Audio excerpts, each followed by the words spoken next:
నమస్తే నేను Vaishnavi welcome to master కి టీవీ ఇది సామాన్యుడి స్వేచ్ఛకు సంకేతం ఇక డీటెయిల్స్ చూసుకున్నట్లయితే ఆల్ తెలుగు ప్రజా పార్టీ జాతీయ అధ్యక్షులు కటికల శివభాగ్యరావు గారికి బాపట్ల పార్లమెంట్ పరిశీలకులు డాక్టర్ కాగిత వరప్రసాదరావు గారు నంబి అప్పారావు గారు తమనం విజయ్ కుమార్ గారు జన్మదిన శుభాకాంక్షలు తెలియజేశారు.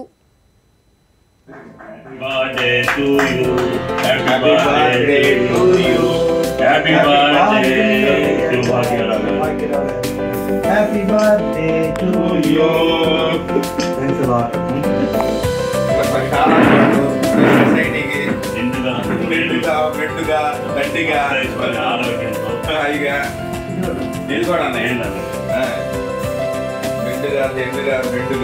బాగా హాయిగా ప్రశాంతంగా ఉండాలని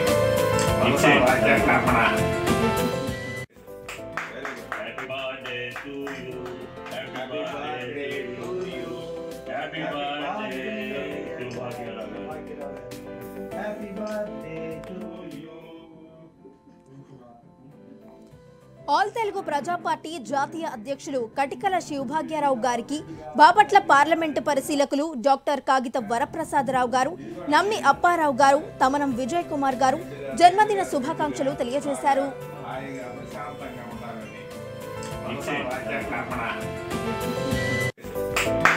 Happy birthday to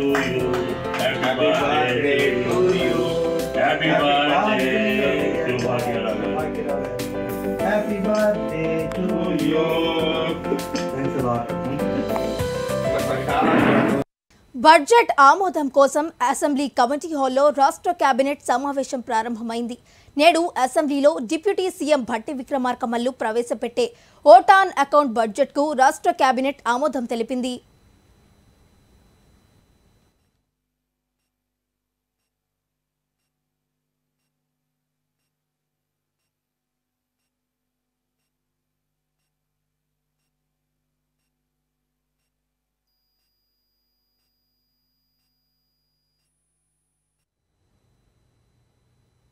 విశాఖ మహానగరంలో పెరుగుతున్న ట్రాఫిక్ రద్దీని క్రమబద్ధీకరించేందుకు పోలీసులు చర్యలు ప్రారంభించారు.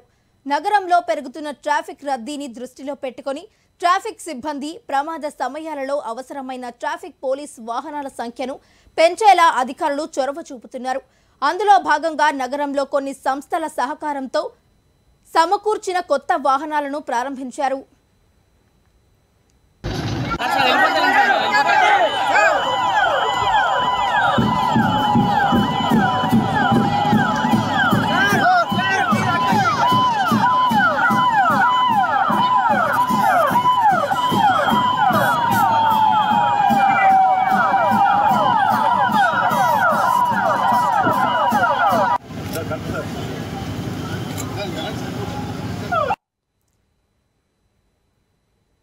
కనీస వేతనాలను పెంచాలని డిమాండ్ చేస్తూ పిఠాపురం తహసీల్దార్ కార్యాలయం వద్ద ఆశా వర్కర్లు నిరసన చేపట్టారు. ఈ నిరసనకు మాజీ ఎమ్మెల్యే వర్మ సంఘీభావం తెలిపారు. ఈ సందర్భంగా ఆయన మాట్లాడుతూ పిఠాపురం పట్టణ పరిధిలో 1000 జనాభాకి ఒక్కరు చొప్పున 60 మంది ఆశా వర్కర్లు ఉండాల్సి ఉండగా కేవలం 12 మంది మాత్రమే ఉన్నారని అన్నారు. పని ఒత్తిడితో నలిగిపోతున్న వారి పట్ల ప్రభుత్వం కనికరించకపోగా కనీస వేతనాలు కూడా ఇవ్వడం లేదని ఆరోపించారు. వర్క్ అంతా కూడా ఆన్లైన్ వర్క్ ఆ వర్క్ అని చెప్పి అడిషనల్గా వర్క్ ఇస్తున్నారు. దాంతో పాటుగా మా పిఠాపురం టౌన్ చూసుకుంటే 60,000 జనాభా, 60 మంది ఆశా వర్కర్స్ ఉండాలి. ఇక్కడ 12 మంది ఆశా వర్కర్స్ ఉన్నారు. అంటే ఈ 60,000 మందిలో మరి 60 మంది ఉంటే 1000 మందికి ఒకరు చొప్పున ఎక్కడికక్కడ సమస్యలు సాల్వ్ అవుతాయి. తక్కువ మంది ఉండడం వల్ల కూడా ఒకేసారి డెలివరీస్ కానీ నొప్పులు కానీ పెయిన్స్ కానీ వచ్చిన లేడీస్ ఎవరైనా ఉంటే అటెండ్ అవ్వడం కూడా కష్టం అవుతుంది. ప్రభుత్వం ఇది ప్రజలకు తెలియదు. ప్రభుత్వం మెన్ ప్రొవైడ్ చేయలేకపోతుంది అన్నది ప్రజలకు తెలియదు. ప్రజలు గుర్తించుకోవాల్సిన విషయం ఏంటంటే 1000 మందికి ఒకరు ఉండాలి రూల్ ప్రకారం. 60,000 మందికి ఉన్న 12 మందితోటి 60,000 మంది సర్వీస్ చేయాలంటే 12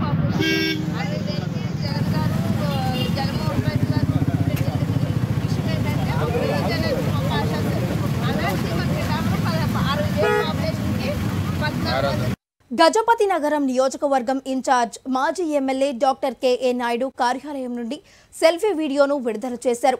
ఆయన మాట్లాడుతూ యువగళంతో నారా లోకేష్ నవ్యాంధ్రలో నవశకానికి నాంది పలికారని, దగాపడిన జనం కోసం ఫిబ్రవరి 11న శంఖారావం పూరించబోతున్నారని వెల్లడించారు. ఈ శంఖారావం కార్యక్రమం ద్వారా యువగళం జరిగిన నియోజకవర్గాల్లో రాష్ట్ర వ్యాప్తంగా పర్యటించనున్నట్లు తెలిపారు. అందరికీ నమస్కారం అండి. మా యువ నాయకుడు జాతీయ పార్టీ ప్రధాన కార్యదర్శి శ్రీ నారా లోకేష్ బాబు గారు ఈ ఆంధ్రప్రదేశ్ రాష్ట్రంలో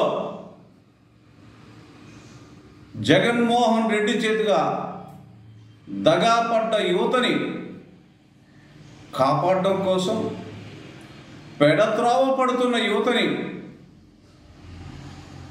వాళ్ళని సక్రమైన మార్గంలో నడిపించడం కోసం, కనీసం ఫీజులు కట్టుకోవడానికి కూడా అవకాశం లేక బీసీ ఎస్టీ విద్యార్థులు ఫీజులు కట్టలేని పరిస్థితుల్లో చదువుకోవడానికి కూడా ఇబ్బంది పడుతున్న తరుణంలో, చదువు లేక విద్యార్థులందరూ పెడత్రోవను పడుతున్నారు. ఆంధ్రప్రదేశ్ రాష్ట్రంలో ఒక దౌర్భాగ్యమైన పరిస్థితులు. ఈ సైకో జగన్మోహన్ రెడ్డి యువతను పూర్తిగా నిర్వీర్యం చేయడమే కాకుండా వాళ్ళ భవిష్యత్తుని మొక్కలోనే తుంచే విధంగా ప్రవర్తించిన తరుణంలో యువతని ఆదుకోవడం కోసం, భవిష్యత్తులో యువతని ప్రభుత్వం వచ్చిన తర్వాత ఎలా ఆదుకోవాలో అని ప్రతి గ్రామంలో కుప్పం నుంచి మొదలుపెట్టుకొని అనేకమైన ఇబ్బందులు ఇక్కట్లు పడుతూ ప్రభుత్వం తాలూకా ప్రభుత్వం ఎన్ని ఇబ్బందులు పెట్టినా సరే, పైచాచి కార్యక్రమాలు చేసినా సరే అన్ని ఒత్తిళ్లు తట్టుకొని కిందట డిసెంబర్లో యువగళం ముగింపు చేయడం. ఎలక్షన్ డీఎస్పీ మాకొద్దని కడప కలెక్టర్ కార్యాలయంలోకి ఏబీవీపీ కార్యకర్తలు దూసుకువెళ్లారు. ఈ సందర్భంగా ఏబీవీపీ రాష్ట్ర సంయుక్త కార్యదర్శి కోడూరు మల్లికార్జున మాట్లాడుతూ రాష్ట్రంలో మెగా డీఎస్పీ కోసం లక్షలాది మంది నిరుద్యోగులు ఎంతో కాలంగా ఎదురు చూస్తున్నారని తెలియజేశారు. రాష్ట్రంలో 27,000 ఉద్యోగాలు ఖాళీగా ఉన్నాయని, 6,100 పోస్టులకు నోటిఫికేషన్ విడుదల చేయడం సిగ్గుచేటని అన్నారు. మల్లికార్జున ఏబీవీపీ రాష్ట్ర సంయుక్త కార్యదర్శి. ఈరోజు అఖిల భారతీయ విద్యార్థి పరిషత్ ఏబీవీపీ ఆధ్వర్యంలో కడప కలెక్టరేట్ కార్యాలయంలో ధర్నా నిర్వహించడం జరిగింది. ఈ ధర్నా ఎందుకంటే గత 2 రోజుల క్రితం విద్యాశాఖ మంత్రి బొత్స సత్యనారాయణ ఇది మెగా డిఎస్సి 6,100 ఉద్యోగాలతో విడుదల చేయడం జరిగింది.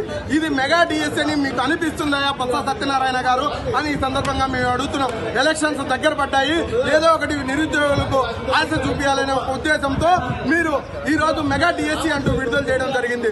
ఈ రోజు గత 5 సంవత్సరాల నుంచి మెగా డిఎస్సి మీద మీరు ఏం మాట్లాడకుండా ఈ మెగా డిఎస్సిని మీరు తాకట్టు పెట్టలేదా అని ఏబీవీపీగా ఈ సందర్భంగా మేము అడుగుతున్నాం. అలాగే జాబ్ క్యాలెండర్ విడుదల చేస్తానని ప్రతిపక్ష హోదాలో రాష్ట్ర వ్యాప్తంగా పర్యటన చేస్తున్నటువంటి జగన్మోహన్ రెడ్డి హామీ ఇవ్వడం జరిగింది. ఈ జనవరి పోతే నెక్స్ట్ జనవరికి మీకు ఉద్యోగాలు తెచ్చుకోండి, జాబ్ క్యాలెండర్ ప్రతి జనవరి 1వ తారీఖున విడుదల చేస్తానని చెప్పినటువంటి జగన్మోహన్ రెడ్డి ఈ రోజు 5 సంవత్సరాలు గడుస్తున్నా ఒక్క జాబ్ క్యాలెండర్ అయినా మీరు విడుదల చేశారా అని చెప్పారు. అసెంబ్లీలో జగన్మోహన్ రెడ్డి గారు మాట్లాడుతూ 20,000 ఉద్యోగాలు ఖాళీగా ఉన్నాయి, ఈ 20,000 ఉద్యోగాలు మా ప్రభుత్వం వస్తానే మేము విడుదల చేస్తామని చెప్పినటువంటి జగన్మోహన్ రెడ్డి అసెంబ్లీలో కూడా సాక్షిగా చెప్పాడు. ఒక్క జాబ్ క్యాలెండర్లో అయినా ఒక్క మెగా డిఎస్సి అయినా మీరు విడుదల చేశారా? ఈ రోజు ఏదో మేము నిరుద్యోగులకు ఇస్తున్నామనే ఒక ఉద్దేశంతో మీరు 6,100 ఉద్యోగాలు ముసివేసినట్టు నిరుద్యోగులకు ముసివేసి ఓట్లు దండుకోవాలని చూస్తున్నారు. ఖచ్చితంగా దీన్ని మేము వ్యతిరేకిస్తున్నాం. మీరు ఈ రాష్ట్రంలో ఎక్కడ పర్యటించినా అడ్డుకునేందుకు ఏబీవీపీ సిద్ధమైంది. ఖచ్చితంగా మీరు ఎక్కడికి పోయినా ఈ రాష్ట్రంలో మంత్రులు ఎవ్వరూ తిరగలేరని ఈ సందర్భంగా మేము తెలియజేస్తున్నాం. టెట్ ద్వారా మేము ఉద్యోగాలు భర్తీ చేస్తామని గత ప్రభుత్వం చెప్తే ఈ రోజు టెట్ డిఎస్సికి సంబంధం లేకుండా మీరు నోటిఫికేషన్ రిలీజ్ చేశారు. టెట్ పాస్ అవ్వకముందే మీరు డిఎస్సికి అప్లై చేసుకోండి అని చెప్పారు. ఒకవేళ టెట్ నాట్ క్వాలిఫై అయితే ఈరోజు డిఎస్సికి వాళ్ళు ఎలిజిబిలిటీనా కాదా అనేది ఇంతవరకు మీరు చెప్పలా. ఇది ఎంతవరకు మనం డిఎస్సి మీరు భర్తీ చేస్తారని అనుకోవాలి. ఈరోజు నిరుద్యోగులు మళ్ళీ పూలు పెట్టే కార్యక్రమం ఈ రాష్ట్ర ప్రభుత్వం చేస్తుంది. జగన్మోహన్ రెడ్డి గారు ఇది మీకు చివరి ఎలక్షన్, మీరు ఖచ్చితంగా గద్దె దించేంత వరకు ఏబీ పేదల భూములను ఆక్రమిస్తున్న అక్రమార్కులపై చర్యలు తీసుకోవాలని సిపిఎం జిల్లా కార్యదర్శి జి చంద్రశేఖర్ అన్నారు. కడప జిల్లా కాశీనాయన మండలం అక్కింగుండ్ల గ్రామంలోని దళితుల సాగు భూమి, ప్రభుత్వ భూమిని ఎటువంటి ఆధారాలు లేకుండా 260 ఎకరాల భూమిని అన్యాక్రాంతం చేస్తున్నారని ఆరోపించారు. అక్కింగుండ్ల గ్రామ పొలం 2017 నుంచి స్థానిక సావిశెట్టిపల్లె, ఇటుకలపాడు తదితర గ్రామాల పేదలు, నిరుపేదలు, భూమి లేని నిరుపేదలు దున్నుకొని పైరు పెట్టుకొని ఫలసాయం తీసుకుంటున్నటువంటి భూమిని ఇప్పుడు శ్రీనివాసరెడ్డి అనేటువంటి వ్యక్తి వచ్చి ఆ భూమిని దున్ని ఈరోజు ఆక్రమణ చేయడానికి ప్రయత్నం చేస్తున్నాడు. ఈ విషయం గ్రామస్తులు, ఈ భూమి దున్నటువంటి పేదలు మాకు చెప్పడంతో మేము చూడటానికి రావడం జరిగింది. ఇది అన్యాయము, ఇది దుర్మార్గము, ఇది దౌర్జన్యం. దీన్ని భారత communist party, Marxist, CPM Kadapa జిల్లా కమిటీ తీవ్రంగా ఖండిస్తూ ఉంది. ఇది జిల్లా ఉన్నతాధికారుల దృష్టికి తీసుకెళ్లి ఈ భూమికి దున్నినటువంటి, పైరు పెట్టినటువంటి, ఫలసాయం తీసుకున్నటువంటి భూమి లేని నిరుపేదలందరికీ రికార్డులో అడంగంలో ఎక్కించి పాస్బుక్ టైటిల్ ఇవ్వాలని చెప్పి, ఆన్లైన్ చేయాలని చెప్పి మేము డిమాండ్ చేయబోతున్నాం. అట్లాగే భూ కబ్జాదారులకు సంబంధించి కూడా మేము హెచ్చరించదలుచుకున్నాం. ఈరోజు మీకు ఒక్కొక్క కుటుంబంలో 10, 20, 100 ఎకరాలు బినామీ పేర్లతో పెట్టుకొని అనుభవిస్తూ ఉన్నారు. అవన్నీ కూడా బయటికి తీస్తాం. మీ నిజ స్వరూపాన్ని పట్టబయలు చేస్తాం. జనంకు, అధికారులకు, ప్రభుత్వాల దృష్టికి తీసుకెళ్ళి మీ మీద ల్యాండ్ గ్రాబింగ్ కేసులు పెట్టించి మీరు తగిన సరైనటువంటి పద్ధతిలో శిక్ష పడే విధంగా మేము కృషి చేస్తామని కూడా మిమ్మల్ని హెచ్చరిస్తా ఉన్నాం. అట్లాగే అధికారులకు సంబంధించినటువంటి విజ్ఞప్తి ఏమిటంటే, ఇప్పటికైనా 2017 నుంచి దున్ని పైరు పెట్టి ఫలసాయం తీసుకున్నటువంటి భూమి లేని నిరుపేదలందరికీ కూడా అడంగంలో ఎక్కించి వాళ్ళ పేర్లు నమోదు చేసి వాళ్ళకు ఆన్లైన్కు సౌకర్యం కల్పించాలని చెప్పి నేను డిమాండ్ చేస్తాను. రాబోయే పార్లమెంటు ఎన్నికల తరువాత బీఆర్ఎస్ పార్టీ కనుమరుగు కావడం తథ్యమని ఎమ్మెల్యే కొక్కిరాల ప్రేమ్ సాగర్ రావు వ్యాఖ్యానించారు. Mancherial, Naspur municipal chairman, vice చైర్మన్ల ఎన్నికల సందర్భంగా ఏర్పాటు చేసిన సన్మాన సభలో ప్రేమ్ సాగర్ రావు పాల్గొన్నారు. బీఆర్ఎస్కు ప్రజల్లో ఆదరణ తగ్గడంతో ఆ పార్టీ నేతలు దిగ్భ్రాంతికి గురవుతున్నారని తెలియజేశారు. అధికారంలో ఉన్నప్పుడు అక్రమాలకు పాల్పడిన బీఆర్ఎస్ నేతలపై చర్యలు తప్పవని వారు హెచ్చరించారు. మనందరి అభిమాన నాయకులు, మన రాజకీయ దేవుడు, మన శాసనసభ్యులు కొక్కిరాల ప్రేమ్ సాగర్ రావు గారికి, అదేవిధంగా నూతనంగా చైర్మన్గా ఎన్నికైన మంచిర్యాల మున్సిపాలిటీ చైర్మన్ ఉప్పలయ్య గారికి, అదేవిధంగా నస్పూర్ మున్సిపాలిటీ చైర్మన్, వైస్ చైర్మన్లు సుమిల వేణు గారికి, గెలు రజిత గారికి, వేదిక పైన ఉన్న నా తోటి కౌన్సిలర్లు, నస్పూర్ మున్సిపాలిటీ కౌన్సిలర్ అందరికీ, మీడియా మిత్రులకి, వేదిక ముందున్న నా ప్రజలకి అందరికీ ధన్యవాదాలు తెలియజేస్తున్నాను. ఈరోజు చాలా సంతోషంగా ఉంది. ఎందుకంటే ఒక ఇద్దరు యువకులు, నస్పూర్ నుంచి వీరన్న గారు కావచ్చు, మంచి నుంచి నేను కావచ్చు, గతంలో ఎంతోమంది యువకులకు సార్ అక్కడ అశ్వబల్ల కానీ ఊట్నూరులో కానీ ఎంతోమందిని అభివృద్ధి అంటే లీడర్లను చేసినని చెప్పుకున్నాం. సక్కు కావచ్చు, శ్రీడం గణపతి కావచ్చు, జెడ్పీ చైర్మన్గా, ఎమ్మెల్యేగా చేసినా చెప్పుకున్నాం. కానీ మంచిర్యాల వచ్చేసరికి ప్రత్యక్షంగా నేను, వేణు ఇలాంటి వాళ్ళం చాలామంది ఉన్నాం. నేను ప్రతిసారి రాజకీయంగా నా దేవుడని ప్రేమ్ సాగర్ని కొలుస్తూ ఉంటాను. రాష్ట్ర వ్యాప్తంగా నిరుద్యోగ సమస్య పరిష్కరించడంలో సీఎం జగన్మోహన్ రెడ్డి విఫలమయ్యారని ఏఐవైఎఫ్ రాష్ట్ర సహాయ కార్యదర్శి మొజ్జాడ యుగంధర్ అన్నారు. మెగా డీఎస్పీ నోటిఫికేషన్ విడుదల చేయాలని కాశీబుగ్గ సిపిఐ పార్టీ ఆఫీసులో పత్రికా సమావేశంలో ఆయన మాట్లాడారు. ఎన్నికల ముందు మెగా డీఎస్పీ ఇస్తామని చెప్పి 5 ఏళ్లుగా నిరుద్యోగులను ఊరించి మెగా మోసం చేశారని వారు ఆరోపించారు. ఈ కార్యక్రమంలో ఏఐవైఎఫ్ జిల్లా ప్రధాన కార్యదర్శి కొన్నా శ్రీనివాసరావు, జిల్లా అధ్యక్షులు గోరు వాసు తదితరులు పాల్గొన్నారు. ప్రతి ఒక్కరికి కూడా ఉద్యోగ ఉపాధి అవకాశాలు కల్పిస్తామని చెప్పిన జగన్మోహన్ రెడ్డి ఆ రోజు ఆయన 25,000 పైచిలకు మెగా డిఎస్సీ పోస్టులు రిలీజ్ చేస్తామని చెప్పిన ముఖ్యమంత్రి ఈ రోజు 6,100 పోస్టులు మాత్రమే రిలీజ్ చేయడము నిరుద్యోగులను పట్టుకోవడం తప్ప ఏ ఉపయోగం లేదు. ప్రతి జిల్లాలో ఏదో అరకొర ఉద్యోగాలు ఇస్తే అది మేము ఏఐఎఫ్ గా కానీ మిగతా ప్రజా సంఘాలు కానీ మేము చూస్తూ ఊరుకోం. ఎట్టి పరిస్థితుల్లో ఆ రోజు మీరు ఏదైతే స్పష్టమైన హామీ ఇచ్చారో ఆ యొక్క హామీని మాటను మీరు నిలబెట్టుకుంటే రానున్న ఎన్నికల్లో మీకు మంచి జరుగుతుంది. లేనట్లయితే నిరుద్యోగ యువతను అలాగే అన్ని ప్రజా సంఘాలను కలుపుకొని ఏదైతే ఏఐఎఫ్ పిలుపునిచ్చిందో 11వ తారీఖున ముఖ్యమంత్రి ఇల్లు ముట్టడిస్తాం. ఖచ్చితంగా మీరు మేల్కోండి. లేని పక్షంలో ప్రజా పోరాటాలను ఉధృతం చేస్తామని డిమాండ్ చేస్తూ ఉన్నాం. నా పేరు శ్రీనివాస్, ఏఐఎఫ్ జిల్లా ప్రధాన కార్యదర్శి, శ్రీకాకుళం. రాష్ట్ర వ్యాప్తంగా శ్రీకాకుళం జిల్లా ఇచ్చాపురం పట్టణ పోలీసులు 72 కిలోల గంజాయిని పట్టుకున్నారు. ఈ మేరకు ఇచ్చాపురం పట్టణ పోలీస్ స్టేషన్లో ఇచ్చాపురం సర్కిల్ ఇన్స్పెక్టర్ ఇమాన్యుయల్ రాజు పత్రికా సమావేశం నిర్వహించారు. ఈ సందర్భంగా ఆయన మాట్లాడుతూ వీరికి సహాయం అందించిన 2 రైల్వే పోలీసులను అదుపులోకి తీసుకుని వీరిని ఇచ్చాపురం న్యాయస్థానంలో హాజరుపరుస్తున్నట్లు వారు తెలియజేశారు. 5వ తేదీ సాయంత్రం ప్లాట్ఫామ్ నెంబర్ 1 మీద ఉంటే ఈలోపు ప్లాట్ఫామ్ నెంబర్ 1 మీద ఉండేటప్పుడు అక్కడ డ్యూటీలో ఉన్నటువంటి ఆర్పిఎఫ్ కానిస్టేబుల్ జుదిష్ట్ బెహ్రా అనే ఆసామి, అతనితో పాటు వినోద్ బెహ్రా అనే ఆసామి, ఇద్దరు కూడా ఆర్పిఎఫ్ కానిస్టేబుల్స్ అక్కడ వీళ్ళని చూసి వీళ్ళ దగ్గర ఉన్నటువంటి ఈ గంజాయిని వెరిఫై చేసి ఇది గంజాయి ఉంది కాబట్టి ఇక్కడ మీరు పోలీస్ స్టేషన్ మీకు కేసు పెడతామని చెప్పి వాళ్ళని బెదిరించి వాళ్ళ దగ్గర నుంచి డబ్బులు డిమాండ్ చేయడం జరిగింది. మీరు ఒకవేళ డబ్బులు ఇవ్వకపోతే మీ మీద కేసు పెడతామని చెప్పి వాళ్ళు భయపెడితే వాళ్ళ దగ్గర ఉన్నటువంటి 5,000 రూపాయలు వాళ్ళ ఖర్చుల కోసం తెచ్చుకున్న 5,000 రూపాయలని వాళ్ళకి ఇవ్వడం జరిగింది.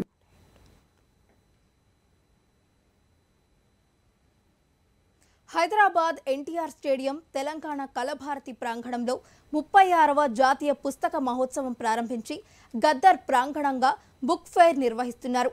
ముఖ్య అతిథిగా ఇంటినే గ్రంథాలయంగా మార్చుకున్న పద్మశ్రీ కూరెళ్ల విఠలాచార్య, సభాధ్యక్షులు జూలూరు గౌరీశంకర్, నవ తెలంగాణ సంపాదకులు సుధా భాస్కర్, గద్దర్ కూతురు వెన్నెల, భాషా సాంస్కృతిక శాఖ డైరెక్టర్ మామిడి హరికృష్ణ, సీనియర్ జర్నలిస్ట్ కలిసి జ్యోతి ప్రజ్వలనతో ప్రారంభించారు.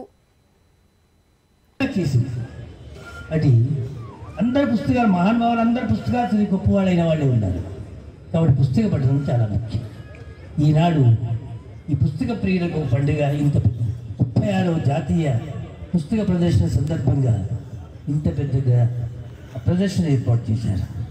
జూలూరు గౌరీశంకర్ గారు వారి కమిటీ సభ్యులు ఎంత సేవ చేసి చెప్పి ఒకసారి అనేక పుస్తకాలను సందర్శించే అవకాశం ఉంటుంది కాబట్టి ఇది ఈ ప్రయోగం చాలా గొప్పది.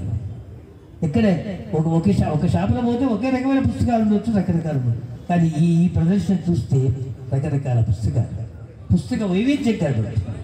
కాబట్టి దీనికి ఈ ఏర్పాటు చేసి ఇంత శ్రమ తీసుకొని ఈ పుస్తక ప్రదర్శన 10 మందికి ఉపయోగపడేటట్టు చేస్తున్న జూలూరు గౌరీశంకర్ అధ్యక్షులు గారు, వారికి సహకరించే సభ్యులు, గాంధీ మహాత్మునిగా చేసింది. అది అందరు పుస్తకాలు మహానుభావులు అందరు పుస్తకాలు చదివి గొప్పవాళ్ళైన వాళ్ళే ఉన్నారు కాబట్టి పుస్తక పఠనం చాలా ముఖ్యం. ఈనాడు ఈ పుస్తక ప్రియులకు పండుగ ఇంత 36వ జాతీయ పుస్తక ప్రదర్శన సందర్భంగా ఇంత పెద్దగా ప్రదర్శన ఏర్పాటు చేశారు. జూలూరు గౌరీశంకర్ గారు వారి కమిటీ సభ్యులు ఎంత శ్రమ చేసి చెప్పి ఒకసారి అనేక పుస్తకాలను సందర్శించే అవకాశం ఉంటుంది కాబట్టి ఇది ఈ ప్రయోగం చాలా గొప్పది. ఇక్కడ ఒక షాపులో పోతే ఒకే రకమైన పుస్తకాలు ఉండొచ్చు, రకరకాలు, కానీ ఈ ప్రదర్శన చూస్తే రకరకాల పుస్తక వైవిధ్యం కనబడుతుంది. కాబట్టి దీనికి ఈ ఏర్పాటు చేసి ఇంత శ్రమ తీసుకొని ఈ పుస్తక ప్రదర్శన 10 మందికి ఉపయోగపడేటట్టు చేస్తున్న జూలూరు గౌరీశంకర్ అధ్యక్షులు గారు, వారికి సహకరించే సభ్యులు, గాంధీ మహాత్మునిగా చేసింది. అది అందరు పుస్తకాలు మహానుభావులు అందరూ. సింహాచలం పుణ్యక్షేత్రంలో పుష్య బహుళ అమావాస్య సాయం సంధ్య వేళ సింహాద్రినాథుని తెప్పోత్సవం అత్యంత వైభవంగా జరిగింది. ఉత్సవంలో భాగంగా తెల్లవారుజామున సుప్రభాత సేవతో స్వామివారిని మేలుకొల్పి నిత్యారాధనలు నిర్వహించారు. అనంతరం సాయంత్రం మెట్ల మార్గంలో కొండ దిగువన వరాహ పుష్కరిణి వద్దకు తీసుకువచ్చారు. సర్వాంగ సుందరంగా అలంకరించిన హంస వాహనంపై వేణుగోపాల స్వామి అలంకరణలో ఉన్న వరాహ లక్ష్మీ నరసింహ స్వామి వారిని వేద మంత్రాల నడుమ విహరింపజేశారు.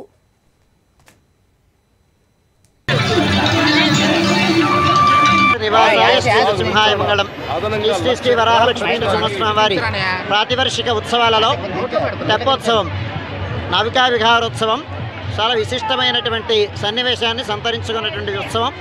స్వామివారు వేణుగోపాల అలంకారంతో ఉభయ దేవేరులతో మెట్ల మార్గం గుండా వచ్చి వరాహ పుష్కరిలో హంసాకృతి నౌకలో 3 మార్లు ఆ మంటపానికి ప్రదక్షిణ చేసి లోపల మంటపంలోకి వెళ్ళిన తర్వాత విశ్వక్సేనారాధనం, పుణ్యాహవచనం, విశేష ఆరాధనం, నివేదనం, మంగళ నీరాజనం అయిన తర్వాత స్వామివారు ఒడ్డుకు వస్తారు. వేణుగోపాల అలంకారంతో ఉండేటువంటి స్వామిని సేవించినందువలన కృష్ణావతారం సామాజికమైనటువంటి ఒక మనుగడకి ఒక సందేశం ఇచ్చినటువంటి మార్గదర్శనం చేసినటువంటి అవతారం. అంచేత లోకంలో ఉండేటువంటి వాళ్ళు ధర్మగ్లాని ఏర్పడినప్పుడు ఆ కృష్ణావతారం ఏర్పడింది. యథా యథాకి ధర్మస్య గ్లానిర్భవతి భారత అన్నాడు కనుక ధర్మగ్లాని ఏర్పడినప్పుడు స్వామి అవతారం అపేక్షితం కనుక కృష్ణావతారంలో వేణుగోపాల అలంకారంతో ఉండేటువంటి స్వామిని సేవించినందువలన ఇవాళ ఉండేటువంటి దర్శనం చేసుకునేటువంటి భక్తుల ద్వారా లోకమంతా ధర్మబద్ధమైనటువంటి జీవనం గడపాలి, నీతిబద్ధమైన జీవనం గడపాలి. దాని వలన సుఖమైనటువంటి జీవనం, సుఖమైనటువంటి సమాజం మనం కాంక్షించాలి అనేటువంటి సందేశం ఇస్తుంది ఉత్సవం. అంచేత మనమందరం స్వామి అనుగ్రహం వలన ధర్మబద్ధమైనటువంటి నీతిబద్ధమైనటువంటి జీవనాన్ని గడిపి సమసమాజ స్థాపనానికి మనం కూడా ఒక సమిధలం అవుదాం అని ఆహ్వానిస్తున్నాను. నివాసాయ శ్రీ నృసింహాయ మంగళం. శ్రీ శ్రీ శ్రీ వరాహలక్ష్మీ నరసింహస్వామి వారి ప్రాతివర్షిక ఉత్సవాలలో తెప్పోత్సవం. ఇక ఇవి ఈ బులెటిన్ అప్డేట్స్. మరిన్ని అప్డేట్స్ తో మళ్ళీ కలుద్దాం. Until then keep watching master కి టీవీ. ఇది సామాన్యుడి స్వేచ్ఛకు సంకేతం.